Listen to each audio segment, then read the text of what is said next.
साहिबान news HD में हूं यासीन और मैं हूं नाइला भट्टी। शामिल करते हैं अब तक की अहम खबरें। सियालकोट से खबर शामिल करते हैं, जहां additional deputy commissioner revenue Mohammad Iqbal Sanghera की ज़ेरे निगरानी एंटी इंक्रोचमेंट स्क्वाड का लिहाई बाजार में ऑपरेशन मुस्तकिल और आर्जी तजावुज़ात को हटा दिया गया। एडीसी रेवेन्यू मोहम्मद इकबाल संघेड़ा ने कहा कि वज़ीर आला पंजाब के विज़न के मुताबिक तजावुज़ात पर ज़ीरो टॉलरेंस पॉलिसी अपनाई जा रही है और इस संबंध में किसी से रियायत नहीं बरती जाएगी। उन्होंने दुकानदारों को हिदायत की कि वो अपना सामान अपनी दुकानों तक महदूद रखें।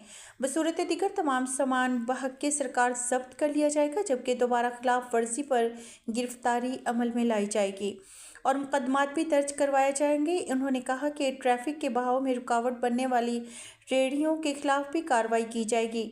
उन्होंने बताया कि म्यूनसिपल कॉरपोरेशन और ट्रैफिक पुलिस की एंटी इंक्रोचमेंट स्पेशल टीमें पूरी तरह मुतहर्रिक हैं, जबकि बाज़ारों की मुसलसल निगरानी भी की जा रही है ताकि दोबारा तजावुज़ात कायम ना किए जा सकें।